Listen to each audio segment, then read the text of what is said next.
Alright, so if you clicked on today's video, you're probably pretty serious about improving your kill-death ratio and or your skills here in Call of Duty Modern Warfare 3. Now this guide right here is going to be primarily a mouse and keyboard focused guide, but I want to preface this by saying there is going to be some juicy information, and the information near the end of the video will also pertain to controller players. So this isn't specific to mouse and keyboard players, I'm just focusing more so on the mouse and keyboard side in today's video. Alright, so if you're genuinely serious about improving your aim in Call of Duty, one of the first things I recommend for people that are starting out on mouse and keyboard is finding a mouse that matches and suits your grip style. Now, a lot of people are going to be watching this and be like, I don't even know how to grip a mouse. What do you mean grip style? Well, I'll give you a little quick tip. So picture you're writing, right? You're writing, and I don't know how people write, but I write like this when I have a pencil, and I'll be anchoring the side of my hand like this to try and get the most precise, movement here, right? The same thing applies to when you're using a mouse. So you're going to want to find the mouse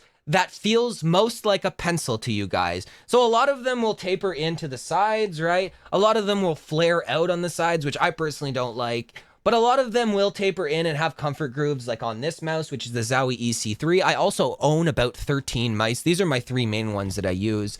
But the DEVXN V3 Pro is the main mouse that I like to use. These are both ergonomic mouse, the EC3 and the DAV3. And then we have a symmetrical mouse here, which is a Zowie S2. Now, this is basically the same on both sides, and the corners kind of taper in. This mouse I really do like. But after I broke my hand, I don't know if you guys could see, but I have no knuckles here. After I broke my hand, this mouse is extremely hard to use for long periods of time. So really just kind of go and find what mouse you like. Now, I know a lot of people are going to be like, well, I don't have money to buy a crap load of mice, and gaming mice are expensive. One thing I highly recommend you guys do is if you guys can get to like Best Buy or something that has an actual display that allows you to hold the mouse and like feel how it feels in your hand, I would highly recommend doing that and then using the tools that I'm giving you today to make a decision on a final buy for a mouse. Second is grip style, right? So here's my grip style. I'm going to put these two mice aside because I don't use them. But my grip style is a kind of mixture of a fingertip and a claw grip. Now, there's basically three styles of grip when it comes to, mice. Now, this could vary between person and person. Some people play like a hybrid grip like me. But there's three main categories when it comes to grip style on a mouse. There's palm grip, which would basically be fingers completely laid out flat like this. And some people, this is extremely comfortable and allows them with a lot of stability. Like, it allows them to have a lot of smoothness to their aim, right? See how smooth that is? I could go, and if there's a target here tracking across and he was running, I could very easily keep up with him. It's not that hard. Claw grip allows for more snappiness, I find. So let's say there's a dude in this window over here and I need to snap.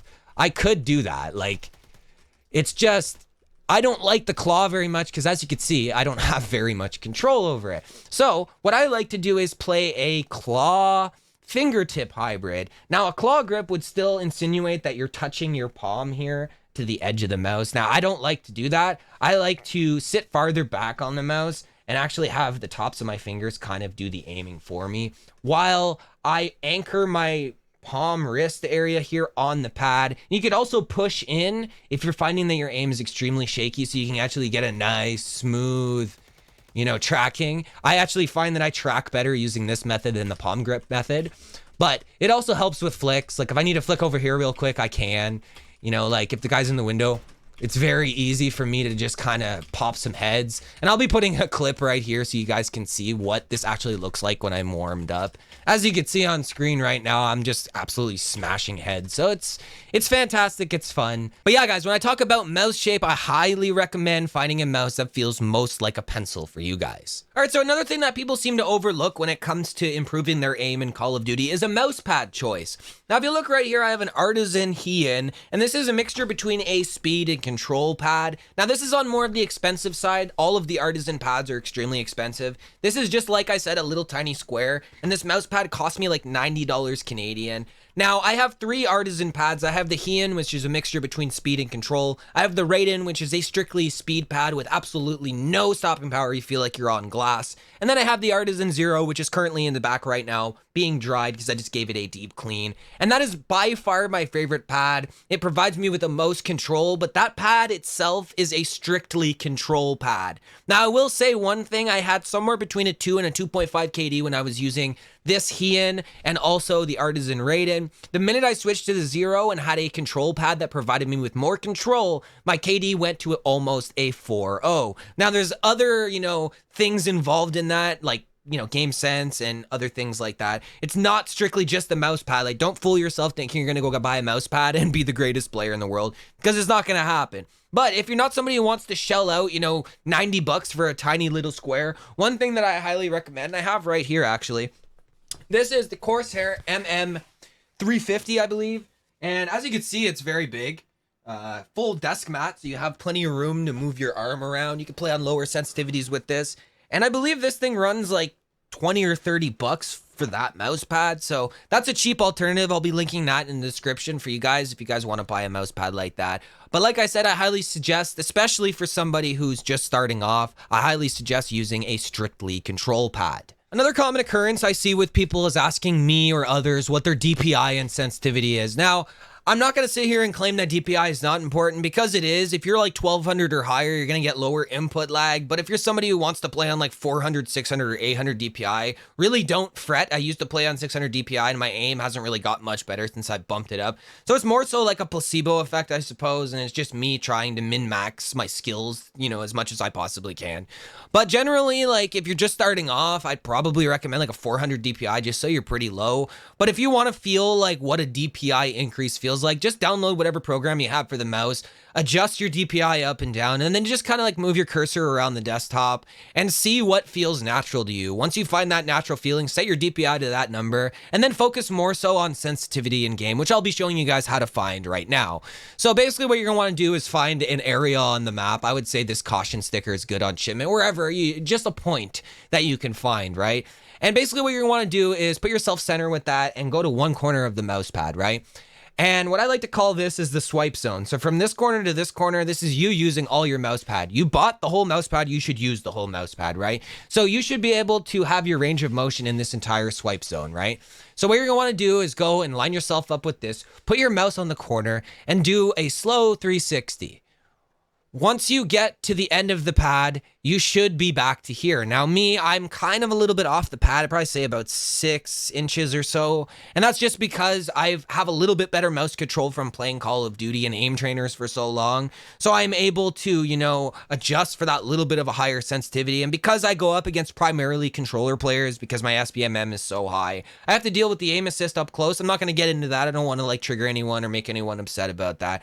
But in order for me to compete with controller players up front, I need a little bit higher of a sensitivity. But generally, this is how you find your sensitivity value. For anybody who's curious, currently I'm playing on 1200 DPI and 4 sensitivity. Another thing that should be noted here for mouse and keyboard players in specific is you have your ADS sensitivity type here, right? And there's relative and legacy. Now, if you go to relative, you can actually put a number here. A lot of people run this coefficient at 0. Another one that I see that's very common is 178. I don't know why I went to 5 there. Maybe I typed the wrong thing. Anyways, 178 is one that I see. I think that's for 1080p. I'm on an ultra wide, so I played on 239. And really, it felt inconsistent. So what I've been doing recently is putting it on legacy. This made my aim feel more consistent. It made everything feel like a 1-to-1. And I believe if I'm understanding legacy actually properly, I believe legacy makes it so it's a 1-to-1 with your hip fire and your ADS. So it feels good to me. This feels way better than relative. So if you're a PC player, I'd highly recommend switching to the legacy output. All right, so before I close out the video, I'd like to share a gameplay here and kind of walk you guys through my thought process of playing. This doesn't really apply to mouse and keyboard. This applies to everybody, and this could be used by controller players, etc. So if you look here, I'm playing on sub bass, and I'm actually going up top here because the majority of the action happens in that tunnel below, to the window over here, and to the left window over there. So I'm gonna pause it right about here. So you notice the first thing I see here is a laser. So I know there's somebody aiming from this side, and I do actually move and aim over to the left side, right? So this is the first tell. Now things are happening very quickly here, and I don't even think I saw this in the gameplay. Maybe I did, but pay attention to lasers and stuff. Obviously, this is just obvious, pretty easy to understand, advice. Then when we play the clip over, The actual laser didn't come from the guy that I thought it was. I thought there was a guy up here and there was a laser coming in, but no. It turns out there's a guy actually in this window to the top right. Now he's out of frame right now. You don't see him, but we got Mr. Island Boy here. Shout out the Island Boys. I'm just kidding. Those fucking kids are losers. But anyways, that's not the point. We got Island Boy here, and as we can see, it's a easy clap, and we see Mr. Sniper Boy up here. Pay attention to that because I saw his sniper glint and I knew this man was going to be here. Now, a lot of people would continue the gunfight here and just try and move their aim up to here and would more than likely get clapped and sniped instantly. I've seen it all over the place. And a lot of people aren't even bad when it comes to like raw aim in this game because it's not really that hard to aim in Call of Duty. A lot of people just make bad decisions, and that's what I'm trying to highlight here. So in this scenario, I see the guy, right? And I kill the first one. Now, like I said, most people would have just probably tried to move their aim up here, shoot him, whatever. Well, I dip out of this, so we're going to roll the rest of the clip. I leave, right? And I hop the corner and kill him. So if we rewind this again, right? Pay attention. I go here, and then it's like, okay, I know he's there, right? So that's an instant slide cancel into the side, right? I start the slide cancel and I stop it. So now I'm facing this way. When I'm adjusting to kill this guy, I will actually take my crosshair, this little circle you see in the middle by the capture sign, and I'll actually line it up before I make the jump. So look, it's lined up here. Obviously, he's not in this window, but I know he's in this window. So as I'm turning, as I'm jumping the corner, the aim is actually moving. Now, if I wanted to be perfect, right, I should have actually put my crosshair here. But as you can see, it's when I turn the corner, I'm like a tiny bit off of him, right? And he's already pre-aiming. So I hit him with a headshot here, which is nice, which flinched him off of me, hit him again, and then crouched. Now notice, there was another guy there, and now I'm like one tap, right? A lot of people will try and like go down here and heal up and then re-engage, or they'll go back around here and try and hit him from the window on the left side over here where my ping is on the minimap. And I really don't like that. So one thing I will say, if you're in a situation where you're one shot or you're in a situation where you feel like you're outnumbered, there's no shame in running away. A lot of people have an ego in Call of Duty and seem to think that, oh, well, you know, I'm just going to challenge everything because I'm the best. You're not that guy, okay? I'm not that guy. None of us are that guy, right? So we cannot go in there and challenge things. You have to use your brain. Your brain is your biggest tool in any video game, right? So I completely avoid this gunfight. I run out and I reposition. So I could have very easily healed up here and gone back into the same building that I was at before. But no, I decided to go up top here and re-engage some people here, and you'll see a little bit later on. Now my aim's a little shaky. I haven't practiced, you know, in too long. Kill the one guy here. Now if that guy had a sniper across, he probably would have, you know, knocked my dome off. But I have a pretty good power position here, and this is really easy to, you know, siphon some kills.